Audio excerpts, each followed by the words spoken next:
Hello, everyone. Welcome to the Queers of Time podcast. I'm Matt. I'm James. I'm Kenny. And I'm Kat. And this is a podcast to talk about all the gay stuff in the Wheel of Time. Because we're gay and we like the Wheel of Time.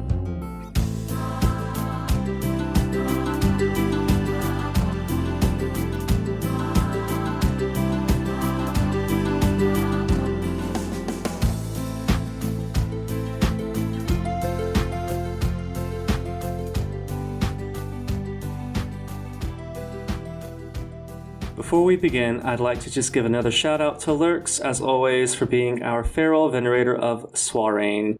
Thank you also to Travis for the transcripts and to Kevin for doing our promo videos. Also, that was only from Matt. It is not from Kat or myself. That was just from Matt. This is true. According to Matt. So, yeah, we don't like you guys. This is very true. No. A single man tear slips down his face as he smacks his man titties and opens his mouth to let out a guttural, deep scream. Grief has never been so sexy, and neither has Kate Fleetwood's jawline. So join us today as we step into Wheel of Time Episode 5 and discuss all the angsting redheads, religious fanatics, and strung-out dagger twink Matt on today's episode of Queers of Time. I'm not saying it was the right decision to have you write the intros without us seeing them. It was the correct decision. I do agree with that. I still have regrets. Yeah, that sums it up, I think. Two things can be true. Look, it's episode 5. I had to do something with the material I was given. Make it a bit peppier. In this episode, we are continuing our rewatch / discussion of the Wheel of Time television series on Amazon Prime. Mm-hmm. We are, as always, breaking it into favorite moments, a bit of foreshadowing. Change is scary, and so is the drama, even though that's not what it's supposed to be. And then there are some general comments where we'll have book spoilers, but until that section, we will be spoiler-free for the books. Mm-hmm. So, moving straight into favorite moments. Kat, tell me your favorite moments. So I'll go through all of them. Mine aren't super long, and I'm just noticing they're very nicely bookended. And so I really liked the beginning of the episode, the opening scene. I thought that was very sad and powerful. I liked the funeral. I liked the way, I think they talked about it in the BTS for this episode as well, but the way that they use sort of real world cultural practices for funeral progressions and whatnot. I liked the use of that, and it's fit really well into it. It was, for me anyway, it was heartbreaking, specifically to see Moiraine and Lan. Pretty much all through this episode. Moiraine and Lan all through this episode, it was like a giant neon flashing red sign for them saying this could be us. This could very easily be us. And the sort of, the anxiety that comes with that, when you're reminded of how things can just not be there anymore. And I think that was, it was really powerful for me, seeing Moiraine and Lan go through that. And, it started with the opening scene, and even Leandrin's face as they're burying the dead. It just felt really powerful to me. And then the Loyal. I love Loyal so much. As soon as he opened his mouth and said, "Your name sings in my ears, Rand," it was perfect. I think Loyal was definitely the best part. So I was thinking on this and why it resonated so much, and it just feels very much like Jordan, and it feels the most like the books. Yeah. I did, in my original writing, I had, or my notes for this, I was like, unlike a certain show about some pieces of jewelry that was just expensive fan fiction, this feels authentic to the source material, and I really appreciate it. Mm-hmm. It was pretty much drawn directly from the books, what was said, and I really enjoyed that. And we'll get to this in the drama part, but I like Loyal. I love him. I like Loyal. Yeah. Yeah. I think he is I think if they had gone any bigger, I think with this character in terms of like making him more like book accurate, I don't think it would have come off as well, honestly. Like I think it would have come off as kind of goofy almost. It would have been Peter Jackson's The Hobbit. Yeah, exactly. Yeah. We are reading the Lord of the Rings properties today. Okay. I mean, Peter Jackson's The Hobbit is an entertaining It is. set of films. It is. There are some entertaining bits of it. I mean, look. End of sentence. It's like McDonald's versus this place that I like to go to called Broda's Pasta Bar. There's McDonald's, which when the fries are fresh, it's good. It fills you up. It's nice for what it is. Mm-hmm. But then I go to Broder's and I order linguine with a rosemary cream sauce and roasted wild boar and lemon, and it's just sublime in every possible way. Oh my god. And I liken the Lord of the Rings trilogy to the pasta and the Hobbit to the McDonald's. It's fine. It's perfectly fine, but it's not sublime in a way that the pasta is. Right. It doesn't hit the same. It doesn't quite get that. Yeah. But sometimes you need it to remind yourself how much you love. It's true. It's true. And you know what? It's not that McDonald's is bad. Nope, not at all. Sometimes it hits the spot. It does, yeah. Sometimes you have no idea what you just ate and it still hits the spot. And it still hits the spot. Sometimes it still does the damn thing. But, you know. Like, it'll work if I'm on a stranded island. Yeah. Yes. Absolutely. If I'm stranded on an island and don't have anything, it'll get me through. But what a half-life that would be. A twisted life. What a twisted life that would be. To circle back real quick to the opening scene. Oh, yeah. We're talking about the Wheel of Time. We are. This is not going to, don't worry, it's not going to become a McDonald's review podcast. That's not what's happening here. I thought the opening was poignant and the music was beautiful and the cinematography was perfect. Mm-hmm. So I agree that it was like an excellent moment. But I had a thought like, y'all, those graves are so shallow. Karina's going to be a pork chop. Oh my... for some wild animals in a couple days after the funeral. Yeah. So... Yeah. We have a chaos doc where we just put stream of consciousness and then we organize it for when we're recording. My first line is, are they just going to leave the bodies there? They're totally going to get eaten. I didn't realize it. I get that it's a lot of work, so just burn them all. I know. That's what they should have done. Yeah. Well, I mean, I understand. I liked the whole, like, may the last embrace of the mother welcome you home. That was a nice line to include because Karene's a borderlander. Yes, she is. But if they're going to do the thing... bury them all naked. Mm-hmm. Like, that's how they get buried in it's true. the Borderlands, or in Chenier at least. Well, they actually get buried. Right. Yeah. Like, maybe something happened afterwards. Maybe they put like a little... Maybe there was stuff, there were leaves that they, laid on the ground. I don't know. This was more like a glorified dumping them into a ditch and driving off. It was a glorified version of that. And it was like, we don't have enough time. We don't have the time. We got it. Listen, they're all tapping their watches. They're like, listen, okay. It's like a national... We got to wrap it up. Let's go. National Lampoon's Vacation. When the grandmother dies, they strap her to the top of the car and then dump her on her son's front porch. Yep. This is just a more elegant version of that. It's just a very elegant version. Exactly. Perfect. But also, I think... for my two favorite moments, I don't think there's, for me, any real contender other than Loyal's introduction. And he's right. Rand's name sings in my ears. Oh, boy. All right. And speaking of Rand, Hay and Nynaeve reuniting, well, it's both a sweet moment and it's funny because Loyal is just sitting there talking about the Two Rivers braids and they're just like, fuck that guy. It's so good. I rewound it and listened to it again because I was like, How much does he keep talking? An embarrassing amount. He just keeps going. Eventually he trails off. Yeah, he just feels so accurate though. Like it's like that's Loyal. He's forever rambling and just like off in his own sort of little Loyal world, and he will comment when necessary, and other than that, he's like, okay, I'm just gonna keep talking. Yeah, I think it was just amazing hearing him be like, well, it was actually very easy once you find the braids from the two, like, it's a Two Rivers custom that I'm very familiar with. Yeah, I know. It's so good.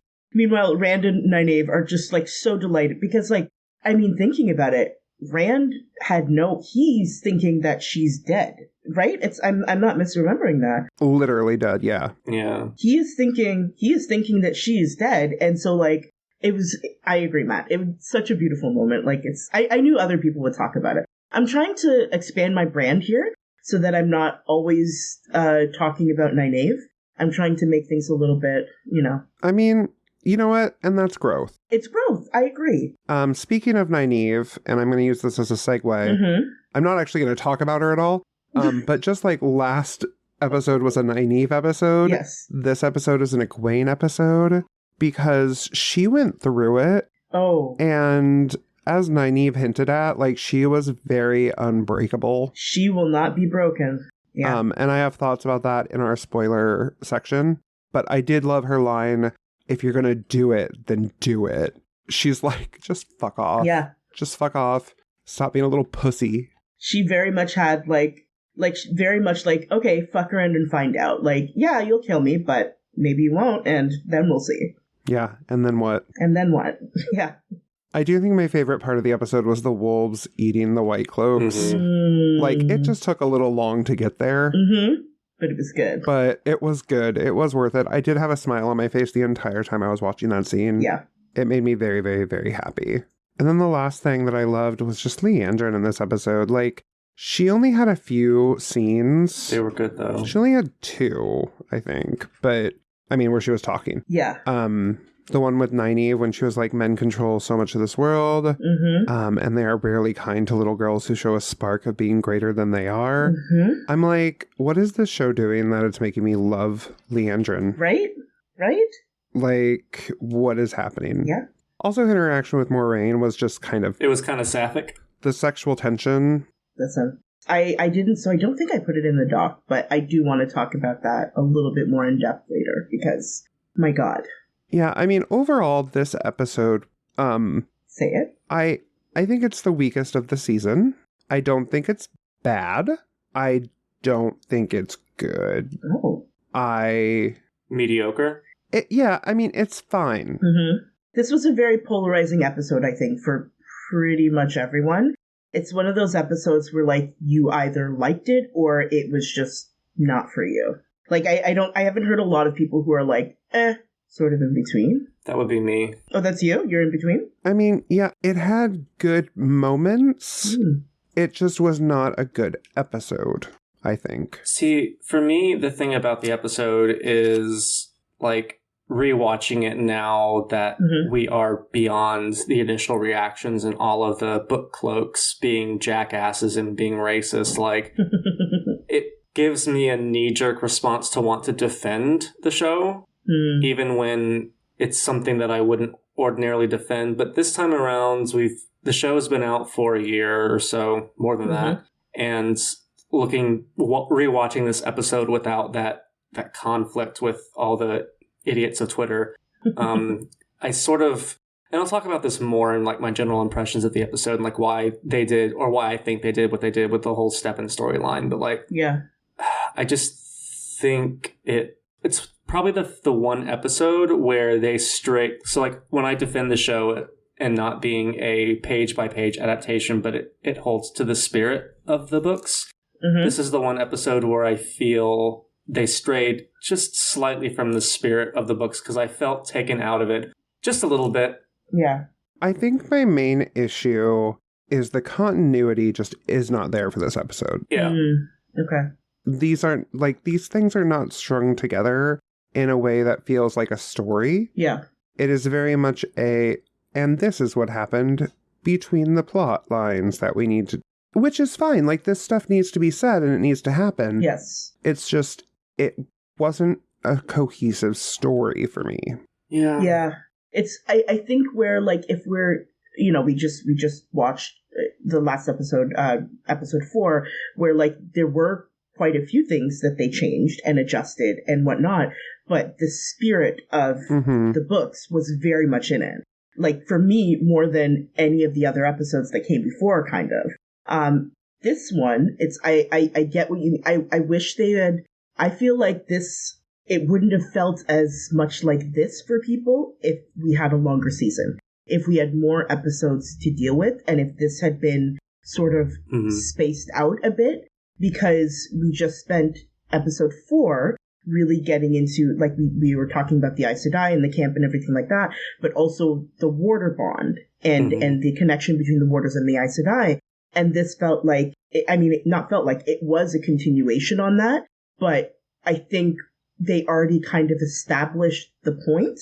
You know what I mean? Like, they kind of already got into it. And I understand for foreshadowing reasons why they did it. But I don't know. I feel like it could have, I don't know. It could have either been like 2 separate episodes, or they could have taken this and with a longer season, taken the parts from this and put it in other episodes. Exactly. And I get they didn't have the time for it. I get the time constraints. They had episodes.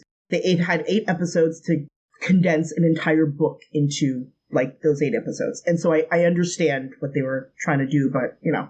Okay. So now let's go on to some of our foreshadowing, where we're going to talk about foreshadowing for later in the season, not later in the books, because that is spoilers. Matt, do you want to go first? Yes. A brief favorite spoilers was I saw all the Pat and Fane moments in this episode, and it was delightful to, like, pick up on those. That's the sort of storytelling that rewards a rewatch or a reread. Yeah. And I like that a lot. And the whistling. Oh yeah, the whistling was creepy. Even when we didn't see him, we knew. Yeah, seriously. The second is proof that Rand is a himbo and not just a intelligent or not just a caring and strong guy who happens to be smart, because I don't think he's very smart. At least not. No. Well, no. No. Bless his heart. He's like, I've seen that mountain before. Oh, golly gosh, I wonder why. I wonder why. And then Loyal's like, you're an Aielman. And Rod's like, no, I'm not. What? No, I'm not. What do you mean I'm a different color from everyone else in my village? What do you mean my hair's a different color? That doesn't mean anything. Given what we know about Tam's confession on Winter Night, which we see in a few episodes, it's like, Rand, come on, baby boy. You gotta use... And he's had that conversation with, like, he's had this. He's just been in denial. So I'm just like... I think that's what it is. I don't think it's that. And I will give our boy Rand the benefit of the doubt here. I don't think it's that necessarily he's dumb. No, that's not true. I do think he is dumb in some ways. Yeah, I'm sorry, he's dumb. I take that back. In this case, I think it's more his denial that's working in overdrive. He is... Right. He's struggling here. I do think I wrote it as one of my foreshadowing moments. Mm-hmm. I said it was the dumbest line. It is up there. And then Perrin makes a line too where he's like, one more turnip curry and I'll be joining the dogs. And I'm like, literally. Dude, you just want to tell us what's going to happen? Do you just want to narrate the rest of the audiobooks for us? Like, just... I mean, no, it's... But I can't, like, be mad at it because it's in line with the books where Matt is like, yeah, battles interest me. Mm-hmm. In, like, the 3rd chapter of Eye of the World. This is the thing. Like, foreshadowing with Wheel of Time is either... It's only one of 2 speeds. It's either, like, it's very clever, and when it hits you, and it's like, oh, shit. Or it hits you over the head with it, and it's like, hey... Listen, this is the thing. Pay attention here. This is important. The thing. This is the thing. Yes. In big capital letters. I think the only other thing I had was, because Kat, your bit was about the mountain too, right? Yeah. Yeah. Yeah, mine was just about Alana and Moraine and Moraine's chambers, talking about Suan. And I think the framing of the shot... right after Alana says, you have to trust someone with your secrets, and then it goes to Moraine right in front of the Tarong Real. Yeah. Like, it was just beautiful. Also, I do have to give myself credit because I was psychic after watching this episode. Yes, you were. I forgot about this. I had a That's So Raven moment. I was Raven Baxter because I tweeted, like, this was the morning. I watched it in the morning on Friday because it drops like Thursday midnight or something. And I didn't have time. But I watched it Friday morning, and I was like, Suan, you really fucked up. This is the next episode. Suan saying, you really fucked up with Logain. As the mistress of novices away, you have to meet me in my chambers at midnight for your punishment. And then Moraine says, yes, mother. And later it's like, Suan, are you ready for your punishment? And Moraine, yes, mommy. Yes, she does. I am a psychic. You are? Here we are. That was my one moment. Proof. I think it was just a very good scene, though. Especially, like, how no one knows. I don't know. No one knows about the two of them. I know. That is so sad. Yeah. I mean, I've been pre-prepping for episode 6, because I need to condense my thoughts so that it's not just, a mess. So it's not a 4-hour-long episode? We go to Wheel Takes with Allie and Gus and we're like, no, you guys have never done a long episode. Exactly. And Camille's just like barely holding me back from anyway. There's so many things that are heartbreaking about their relationship. And this is really where the conversation with Alana and Maureen in the room, it was anxiety inducing for several reasons for me. And some of those reasons I can't talk about right now. We'll talk about a little bit later. But that was absolutely one of them. I was like, oh my God, this is so sad. Like, Maureen's home for the first time in years. It's like the love of her life is like, I actually, had she arrived? Swan hadn't arrived yet back. No. No. Okay. So Maureen is just like waiting to see the love of her life, and she can't even really enjoy that moment because it's just, no. There's just too much. There's too much at stake, and oh my God. Yeah, it's too much. Yeah, it's a lot. But yeah, there wasn't too much foreshadowing in this episode. There were some bits. Anyway, so next, change is scary. Matt, do you want to go? It got a lot of flack for not including book material. But I think that the criticism for it not including book material is not very valid because episode 4 didn't contain a lot of book material, probably arguably contained less book material. Right. But it was written masterfully and executed perfectly. So it's not the fact that it didn't contain book material. It was that, for reasons that we discussed, it strayed a bit from the usual formula that we're used to with the Wheel of Time. Yeah. Yeah. I still enjoyed the episode. Yeah, me too. Right. It was fine. It was an episode of the Wheel of Time. There was, which is better than a lot of episodes of regular TV. This is the thing. Right. It was better than all of Rings of Power. Ooh. Oh, goodness.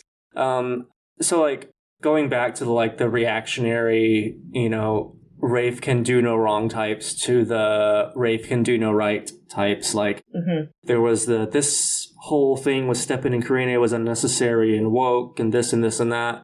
And then there were a few accounts who were like, no, this was absolutely necessary and it needed to be here and it needed to be like this and it was absolutely perfect. And I don't agree with either one of those things. I mean, call me a Wheel of Time centrist, but I just don't think, was foreshadowing necessary? Yes. Could they have done it in a cleaner way? Yes. Was it unwatchable? No. Not by any means. Was it woke? Let's hope it was, because that would make it better. Well, this is the thing. And it's like I've said many a time before, two things can be true. There were parts of this, the way that the episode was structured, I think could have been done better. I think like I said, if they had gotten more time, more episodes to sort of play around with things, I think it probably would have laid out a little bit better. At the same time, there were some really beautiful, powerful moments in this episode. I loved the end scene, and it's the real world cultural importance and the reason why it was included as, and Daniel Henney has talked very lovingly about the inclusion of that scene at the end. And I really enjoyed it because I don't know. I think it showcases a different side of Lan that is still very much in line with who he is as a character. Because would he ever do this just because? No, he wouldn't. But if he was asked, as he was, to, mourn on behalf of everyone, of course he's going to do it because he is a man driven by duty and he will always do his duty. And this is exactly what he did in this episode. And because grief is sexy. Well, that too. And tits out for Malkyr, yes. Tits out for Malkyr, always and forever. No, yeah, I think I think the controversy surrounding the morning scene was just really dumb. And a lot of it was rooted in, misogyny and racism, because the misogyny bit, people have this idea that stoic Lan is stoic Lan, and that is the only Lan that exists. Yeah. And people just aren't aware of different cultures and how they grieve. Like, it did strike me as very odd because it was not something that I was aware of. Right. I did not know designated mourners were a thing. Yeah. I looked it up. I said, oh, okay. In several cultures. Yeah. So I was like, it's not something I recognize, but the Wheel of Time is all about mixing cultures together. So what's the problem? Exactly. What's the problem? I think people used it as an excuse for some of their frustrations with the episode. I think so too. Which is, you know what, fine. Sure. But don't be mean. Yeah. Yeah. It just seems awfully silly to me because it's like, remove yourself for a moment from, like, whatever frustrations you had with, like, the storyline or plot or whatnot. What? You're asking fanboys to get perspective? I know. Come on. Let's do this, fanboys. Do this with me. We can do this. Asking anyone at all to get perspective. Asking someone to go outside and touch grass? Please, I beg you, touch grass. It's not even enough to touch grass. You gotta fuck it these days, or else, just touching it is not enough. You gotta do some grass fucking. That's what's called for here. What was I saying? I don't remember. I got distracted by grass fucking. I'm going to use that as a great segue. Perfect. On a completely different note. Yeah. Aside from the funeral, there were a couple other things that were changed that people got a little uppity about. I'm going to mention two very small ones. One was that Jane Farstrider might be a woman. Oh my god. Of all the things to be upset about, of all the fucking things, y'all need to get a grip. I'm just like, the name is literally Jane. The name is literally Jane. It's Jane. I'm gonna, listen, I can't with people. Of all the things to get upset about, it's the stupidest fucking thing. I love you, Robert Jordan, but Jane Farstrider was literally just another version of Tom Maryland, and I could not distinguish which was which if you, blindfolded me or something. Honestly, making Jane Farstrider a woman would make her marginally more interesting. Marginally. Literally, her name is Jane. Yeah. I remember seeing that, saying, oh, you guys... Okay, I see what we're working with here. Not, have any real problems. This must be so nice for you. 100%. 100%. Also, the number of Forsaken changing. I was glad for that change, honestly. Wasn't a huge deal. To be fair, we don't know that. Well, that's true. Very minor book spoilers, but in the books there are 13 Forsaken. Yes. We only saw 8 statues. Okay, maybe it's an incomplete set. Maybe his mom lost some. It's true. But I did love how quick the fans were to try and identify which statue was which. I think, so people were mad about the episode, about the funeral after the episode aired. Before the episode aired, people were mad about Loyal and his look. And I think we need to talk about that. Well. It's a little goofy. Not gonna lie. This is the thing. But seeing it in motion, it's like a Pokemon. When you see the picture and it's still like, oh, that's a dumb-looking Pokemon. Like Tinkaton. I thought Tinkaton was dumb when the Scarlet and Violet leaks happened. But seeing her in motion, seeing the 3D rendering, seeing it in the context of the game, really improved my opinion of that Pokemon. Same with Loyal. He looked goofy AF in the promo stills, and that's Loyal. But then, but I went with an open mind because, I'm an adult with an adult, emotional intelligence. And I was pleasantly surprised, and I'm totally on board now with the Loyal train. Yeah.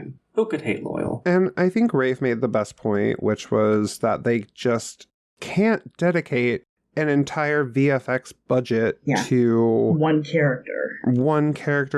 And if they do, he's going to play no role whatsoever. So we either get a Loyal that doesn't literally look like an ogre, and I say OGRE because that's what they look like. Yeah. We aren't going to get a VFX ogre. We're going to get practical effects. Yeah.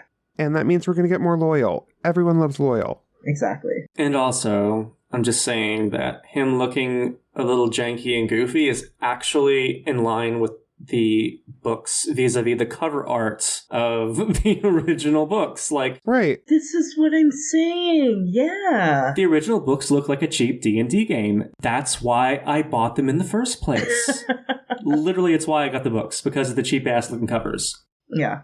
So, And, like, he's supposed to look, I can't see a reality where he didn't look a little goofy. Because that's the whole, he's not a human. Right, like, what were people expecting? Were people expecting, like, I don't know what people thought. Azog from The Hobbit? That is, like, the closest I can think. Like, we were going to get Andy Serkis to play Loyal. Yeah. To do mocap. Like, what was going to happen? I mean, just personally for me, I'm really glad that the actor is able to play a character that somewhat resembles his own facial features. Like, that somewhat resembles him, because, like, you know, and we've kind of talked about this before, but just like the ratio of dark-skinned black characters to lighter-skinned black characters and the type of characters that we play is off right now. And so I personally am really glad that we get an actor who is, like, super talented and killing it as Loyal and actually kind of gets to look like himself. Right. Because a lot of the time, people, like, dark-skinned people are relegated to the alien. And, like, yes, like, he is not human, but he still looks like, you know, he doesn't look super, super gone. but he's the cuddly humanoid alien. Yeah. Yes. No, I just think it's stupid that people were... Yeah. I get it, but at the same time, like, once the reasons are laid out to you, if you still disagree, then you're stupid. Yeah. The end. Yeah, exactly. So do we have any more non-spoiler thought on this episode? Because I think most of our thoughts are very spoilery. This is the thing, and I'm just realizing now, like, we haven't mentioned anything about, like, Egwene and Perrin and all of that, but it's because pretty much everything about what happens is, like... Spoilies. Yeah, like, what I want to talk about with it, it's all spoiler stuff. Right. Like, let's just say, before we get into the official spoiler thing, we didn't talk about Perrin because this is literally the extent of Perrin's other abilities that you see in this season, with the exception of a little bit next episode. Yeah. And we have more opinions. And Egwene is a main character in the Wheel of Time that has a very long plot line. And characteristics in this episode that showed up in this episode lend well to her future plot lines. You know, I will say, when Nynaeve is talking about the fever and talking about Egwene and how she, like, you know, how she, like, that, I really liked that. And the parallels to Egwene in the camp and everything like that. That in and of itself, I think, because in that moment she is showing just how strong she is and just how strong-willed she is and how she will not be broken. And that is, like, as Nynaeve is telling that story, we're seeing it play out in real time. And I thought that was really beautiful. I liked that. That was a really good bit of storytelling. Yeah. I thought it was really good. Again, this episode had good moments. It had quite a few good moments. It's just... Wasn't a good episode. The structure of it just needed some... Yeah. All right. So, going into book spoilers, who wants to start here? I'll start with something that's, like, just a rant about the Grindelwald Cup and the White Cloaks in the books and in the show. Oh, okay. I'm gonna go get something to drink real quick while you go on your rant. I'll come back in like 5 minutes. No, go ahead. I'm sorry. I love you so much. I'm just saying, like, in addition to the Grendel comment.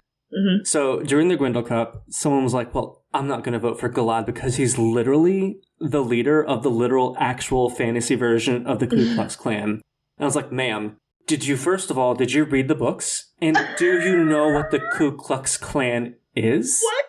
Like, has media literacy become so bad that you're saying that Galad joins the fantasy racists who... They're not fantasy racists. People who you say are fantasy racists, but they are not.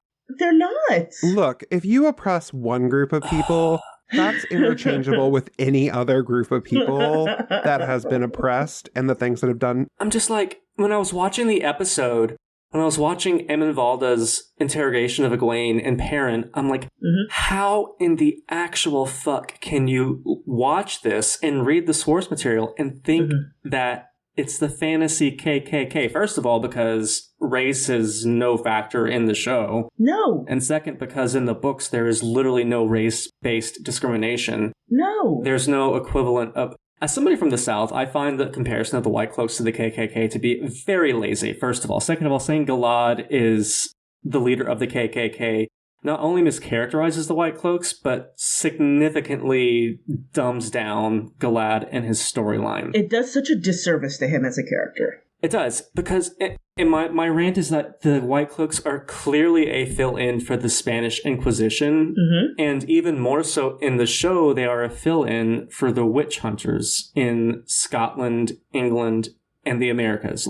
Exactly. They're literally hunting for witches. Yeah. There's a very clear parallel here. So I'm just like, I need y'all, if you're listening to this, I need you to read the words that are on the damn page, and I need you to read some history, and I need you to understand that not everyone who you don't like is in the KKK or is a Nazi. There are different kinds of evil, and they're all evil, let me make that clear. But you need to be smart about it, because no one's going to take you seriously if you're like, oh, blah, blah, blah, throwing around words. No one's going to take you seriously. I don't take you seriously. Yeah. So whoever said Galad is the literal leader of the literal fantasy KKK, you need to do better. You need to go back to sophomore English and do some reading, get some media literary skills, and come back and watch the show and read the books, and then tell me that they're the fantasy KKK. Okay, my rant is done. We can talk about the actual episode now. Damn. Yeah, I think that is a very stupid take. In a sea of stupid takes. Yeah, that one's definitely like an oof. Extremely oofa-doofa. Come on, y'all. Ellie and Gus want to do something nice with the community, and I know. It's just so much shit. Listen, I've been kind of seething about this for this whole week, or the past couple of weeks. Because it just makes me so... Anyway, we can't get into talking about this. I can't. We can't get into talking about this. It's done. We're done. Anyway. So, foreshadowing. Yeah, general comments, foreshadowing about... So, yeah, I'll just turn it on, all of Egwene this episode. Yeah. All of Egwene. So, in the books, I did not see Amyrlin Egwene until... It takes a bit. She was actually, even when she was doing... dreaming stuff. Yeah. Wise One training with the Aiel. Yeah. I didn't see Amyrlin Egwene. Yeah. I didn't see Amyrlin Egwene until she was being mentored by Suan, and she became kind of Amyrlin Egwene. Yeah. I see Amyrlin Egwene from this episode. Yeah. Yes. Oh, yeah. 100%. It's very clear in this episode. She is and I just really like how they've sort of elevated everyone's characterizations. So that, because I just remember in the book, I found myself getting frustrated with Egwene frequently because it takes so long to get there, and she's sort of for a while, and I know she's younger in the books than she is in the show, and I think that plays a part as well, but there's just so much more I think grounding in Egwene in the show, and just more maturity to her, and there's a force there. There is a force, but at the same time, you still see the we can talk about it next episode, but when she's in front of Swan, and she thinks that Swan is talking about her when she's talking about the greatest Chandler in 1,000 years, and Egwene sort of puffs herself up, and then it's just visibly deflates. There's still that part of her. It's just this episode, you really get to see, okay, this is the woman who becomes the Amyrlin seat. Right. This is her. I think my thing is going to be because in the books they chose her because she's just a dumb girl. Yes. And she could be easily manipulated. I don't see how anyone could see this Egwene and be oh yeah, we got this. We can control her. I think that's the Aes Sedai, though. I think they will think that. That's fair. I think they will think that. They will look at her and say, well, you're young, you haven't been channeling, you haven't been training for a long time.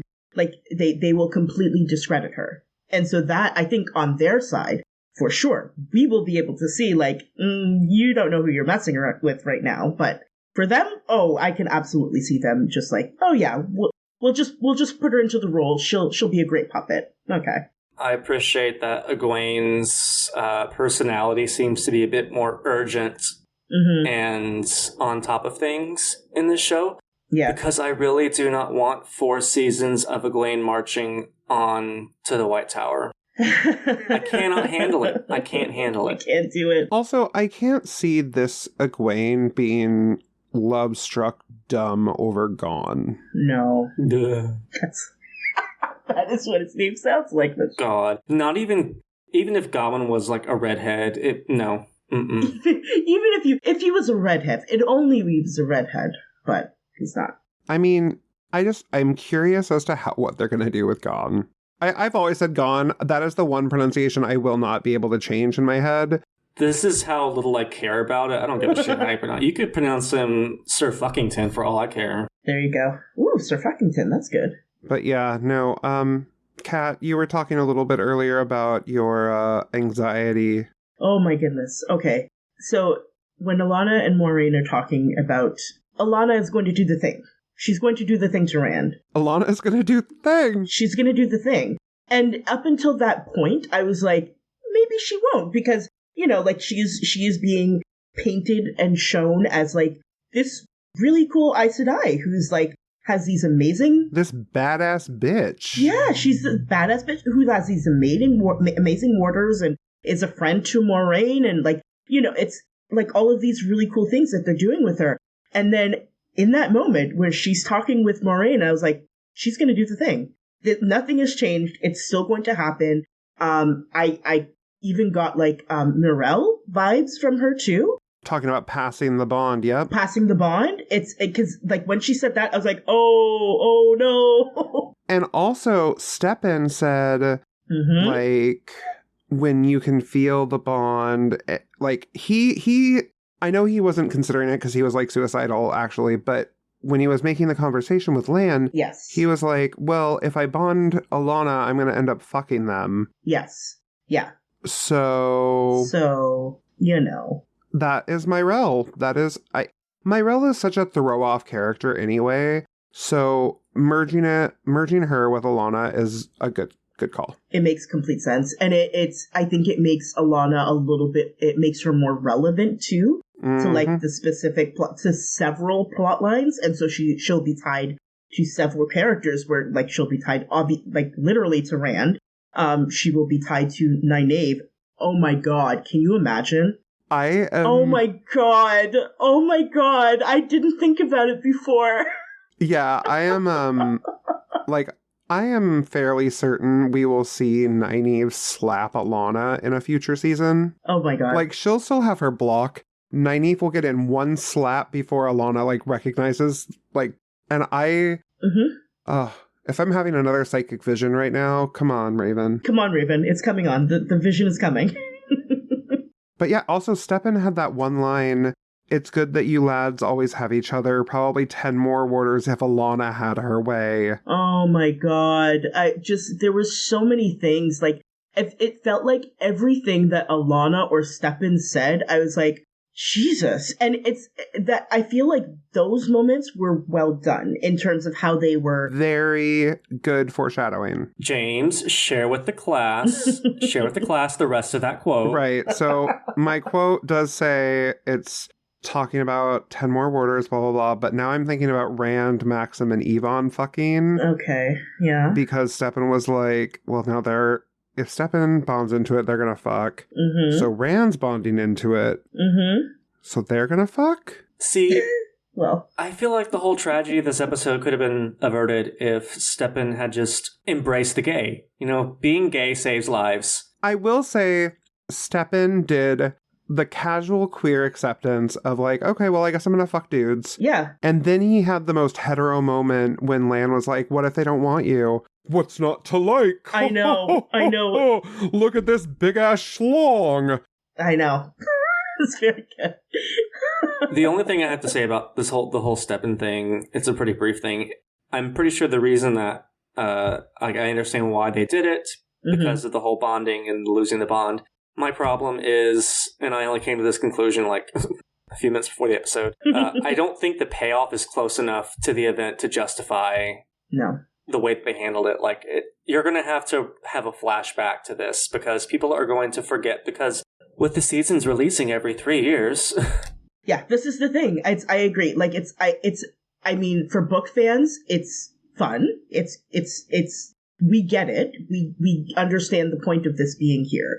But for casual watchers or people who are just starting the books, like, they don't know. This doesn't mean it's sad. Sure, it's sad, but, like, I agree. The payoff is not...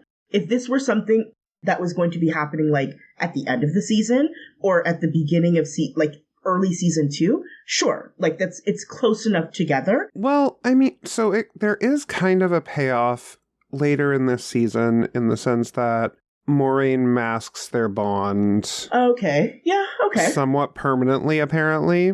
Okay. But I do agree that is a lot of work for a little bit that might tie in. Yeah. And that's the thing. And I don't think I don't think that moment was what they were trying to Right.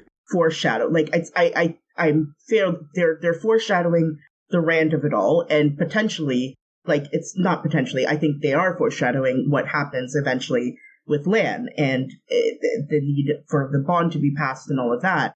I agree, Matt. It's not close enough in time, because that's not going to happen. I mean, at earliest, I don't think it can happen until season 3, right?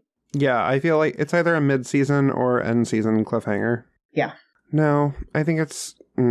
I understood what they were doing. That's what I meant. Like, I understood what they were trying to accomplish. I understood what they were trying to do, but it was too much of it in one episode, I think. Right. And if it had been spaced out and restructured, I think it would have hit more, you know? Yeah, it just wasn't... Oh, well. Oh, yeah, I guess the last two things we had are kind of relating to the White Cloaks. Mm-hmm. We don't really have any kind... Like I said, we don't know anything about Perrin being a wolf brother. Nope. We don't know a damn thing. We just know that the boy likes dogs. Yeah. Mm-hmm. He and doggos like him. That is all we know. Yeah. And so I feel like season 2 has to spend a good amount of time developing his wolf brother thing. Aren't they using Elias at some point? Right. I think Elias is cast. It's Beetle. What's his name? Gary Beetle. Gary? Wait. His name is Gary? Oh, the actor. I thought The actor. No. Did you think I was talking? Mysterious man comes out of the woods, surrounded by wolves. They changed Elias's name. Hello, Perrin Abaya, or Ibaria. I'm Gary. Ibara, I'm Gary. I'm Gary. I'm here to teach you how to talk to dogs. Yeah. It's a little Yogi Bear. Oh my god. No, yeah, I just don't think it's done. I think it's interesting. Yeah, these are my suspicions. I think what happened is, I mean, what's his name? I can't even think of the actor's name. Gary Beetle. No, not him. Gary Busey. Gary Busey played Elias. Steve Buscemi. What? Are we just throwing out names? Joe Pesci. Okay, who's Marcus Rutherford? No. Who played Matt? Barney Harris? Yes, Barney Harris. Oh, him. Who played? Oh, him. We don't talk about her. We don't talk about her. The bitch was too weak to play Matt. Oh no. So I think it seemed like they were gonna do a lot with Matt, I think, this season. Right. And because the actor left, was not able to continue, whatever the case was, they were suddenly not able to do that.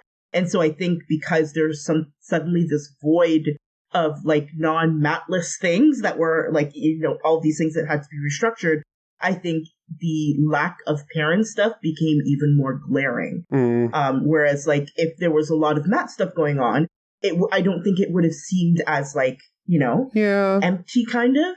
I still think they should have given us a little bit more with Perrin stuff. Right, because literally, like, I mean, to be fair, I guess it's tricky. It's tricky. None of the boys really have, like, like a moment where their stuff comes in. Yeah, I don't think any of the boys actually had any kind of, like, cool moments except for Rand at the very, very end. Yeah. So I guess I'm not mad, Yeah. but It's just, I think because they gave other characters cool moments, it's like, and I don't want to be one of those people who are like moaning and bitching and complaining because they didn't give the boys all the things and they gave the fun stuff to all the girls. That's not at all what I'm saying. That is the opposite of what I'm saying. Take it all away from men. Take it all away. Take it away. It's just, I think they could have done more with Perrin, is all I'm saying. I think they could have done more. I mean, we get his titties in the next episode, so... We do get his titties in the next episode, which is lovely for some people, I'm sure. I mean, they look like good titties. You've probably... Wow. Finish it? Yeah, I'm just saying, you probably got confused for a second. You probably said those are some chonker titties. Those are some chonker titties. Ooh, yeah. Anyway, you had one last thing for a general comment, Kat? Yeah, we kind of talked about it. No, we haven't talked about this. No, we haven't talked about this one. Not about this one specifically. Okay. When Egwene is getting cleansed and everything by the White Cloaks. Oh my god, it's so hard to watch. It was, I paused it. Yeah. I said, I will watch this later. Yeah. And the thing is, I'm not mad about that scene in any way, because it does exactly what it's intended to do. It does exactly what it's intended to do. It's supposed to be difficult to watch. It's supposed to be difficult to watch. Mm-hmm. Her getting captured by the Shanshan is going to be 10 times worse than that. Mm-hmm. And I can't, my mind can't deal with that right now. Right. Is what's happening. My mind says, we'll cross that bridge when we get there. We'll deal with those emotions. We know that bridge is coming. Yeah. But we don't have to think about it right now. It's like, we aren't addressing that in therapy right now, but we know it's coming. Mm-hmm.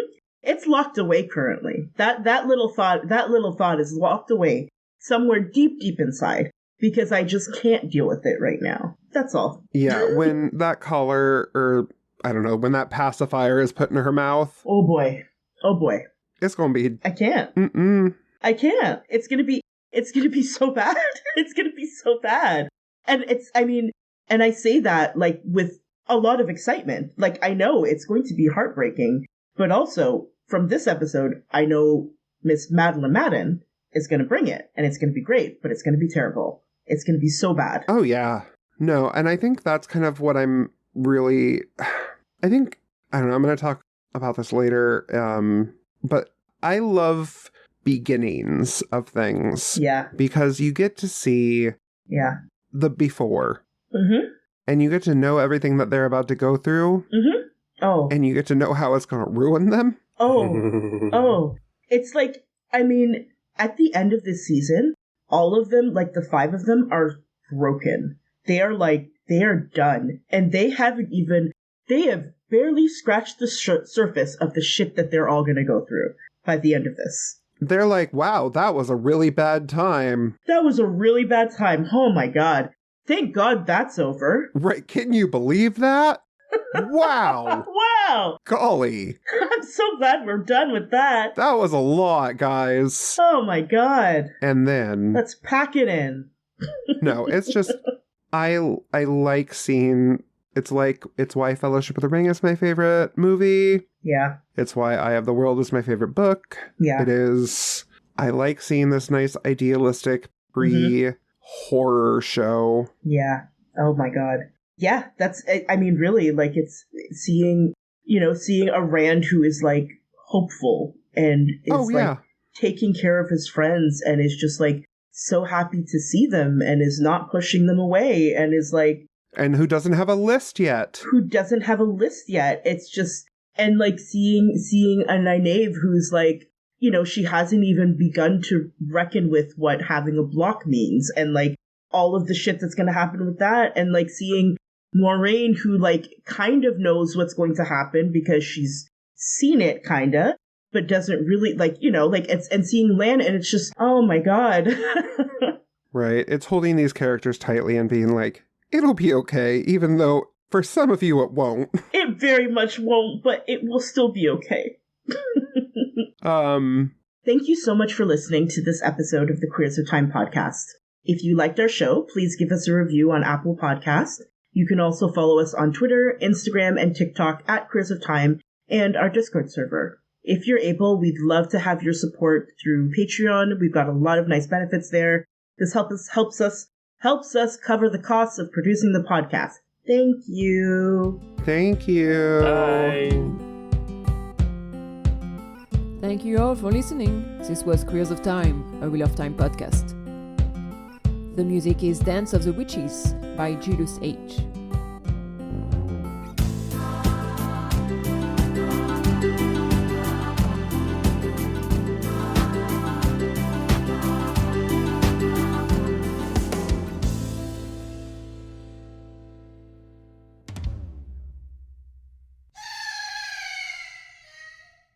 But I did love how quick the fans were to try and identify which statue was which. Mm-hmm.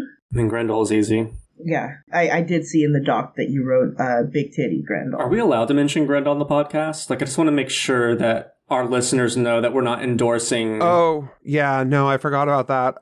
We're not endorsing Grendel's behavior by mentioning her in the podcast. Sorry. Yeah, none of what I'm saying endorses any kind of compulsion or mind control or watching people fuck. Voyeurism is bad. Voyeurism is bad. I am kink shaming specifically just because it's Grendel. Specifically because it's Grendel. Wait a minute, we've talked a lot about like Semirog and everything like that. You need to go back and apologize. We need to edit. I need to put out a statement ASAP. I know. We're so problematic. The Queers of Time do not condone villain fucking. Yikesers. Except we do. Except we do. We had a whole episode about that. You know what? It's good for the soul, I think. You know what? Yeah. You feel better about yourself after. You do. That's absolutely true. Embrace the darkness and wallow in it. Let it become part of your soul.